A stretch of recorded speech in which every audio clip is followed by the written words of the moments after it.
అని మళ్ళీ వాళ్ళ మాటలు మొదలుపెట్టాడు.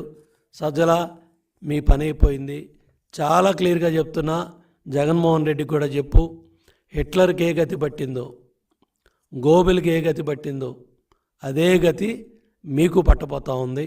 ఏదైతే ఇవాళ ప్రజా వ్యతిరేకత అంటే ఏంటో, ప్రజల్లో వచ్చిన ఈ సునామీలాగా మండు టెండను కూడా లెక్క పెట్టకుండా కిలోమీటర్ల తరబడి వాళ్ళు క్యూ లైన్లో నిలబడి గంటల తరబడి నిలబడి ఎండను కూడా మండు టెండను కూడా లెక్క పెట్టకుండా 6 నెలల చిన్నపిల్లలను ఎత్తుకొచ్చి దేశ విదేశాల నుంచి పక్క రాష్ట్రాల నుంచి పెద్ద ఎత్తున తరలివచ్చిన మహిళా సోదరీమణులు, ఓటర్ మహాశయులు, రాష్ట్రం నలుమూలల నుంచి కూడా అన్ని వర్గాల ప్రజలు కూడా చాలా పెద్ద ఎత్తున తరలి వచ్చి ఇవాళ చూడండి, చంద్రబాబు నాయుడు గారు గత 2 సంవత్సరాలుగా ఏదైతే ఓటు యొక్క గొప్పతనాన్ని తెలియజేస్తూ ప్రతి ఓటర్ లిస్ట్ కూడా చెక్ చేయటం వల్ల ఇవాళ రాష్ట్రంలో ఎక్కడా కూడా కంప్లైంట్స్ చాలా తక్కువ వచ్చాయి.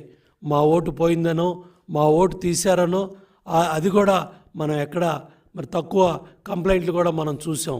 అది గత కొన్ని నెలలుగా సంవత్సరాలుగా ఈ ఓటింగ్ లిస్టులో జగన్మోహన్ రెడ్డి ప్రభుత్వం చేసిన దుర్మార్గాలన్నీ కూడా తెలుగుదేశం పార్టీ కార్యకర్తలు, అట్లాగే ఎన్డీఏ కూటమి పార్టీల కార్యకర్తలు, నాయకులన్నీ కూడా శ్రద్ధ పెట్టి ఇవాళ ఓట్లు కాపాడుకోవడానికి ఎన్నో కార్యక్రమాలని చంద్రబాబు నాయుడు గారు అటు కార్యకర్తల చేత నాయకుల చేత చేయించారు. అదేవిధంగా ఇవాళ ఈ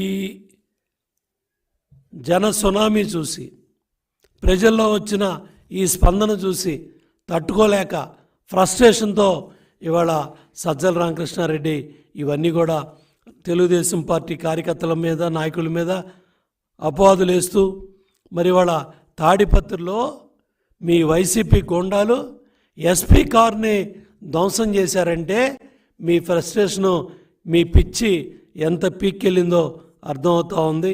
అట్లాగే ఇవాళ గంటల తరబడి క్యూ లైన్లో నిలబడి మహిళా సోదరిమణులు మరి ఇవాళ ఓటేసిన కార్యక్రమాలన్నీ చూస్తుంటే చేతులెత్తి నమస్కారం చెప్పాలి. వాళ్ళందరూ కూడా మరి ఇవాళ ఈ వాస్తవాలకి విరుద్ధంగా సజ్జల రామకృష్ణారెడ్డి, విజయసాయిరెడ్డి అయితే నెల్లూరులో చేతులెత్తేసాడు. మేమేదో ప్రలోభాలు చేశామని వేల కోట్ల రూపాయలు ఖర్చు పెట్టి సిగ్గు లేకుండా మరి వాళ్ళ జగన్మోహన్ రెడ్డి, సజ్జల రామకృష్ణారెడ్డి, విజయసాయిరెడ్డి వాళ్ళ నెల్లూరులో మాట్లాడుతూ ఉన్నాడు. ఇవాళ మీ నేరాలని, మీ దాడుల్ని కప్పుపుచ్చుకొని అవన్నీ ఎన్డీఏ కూటమి పార్టీలకి, నాయకులకి, కార్యకర్తలకి మీ అబద్ధాలు, అసత్యాలతో పదే పదే చెప్తే నమ్మటానికి ప్రజలు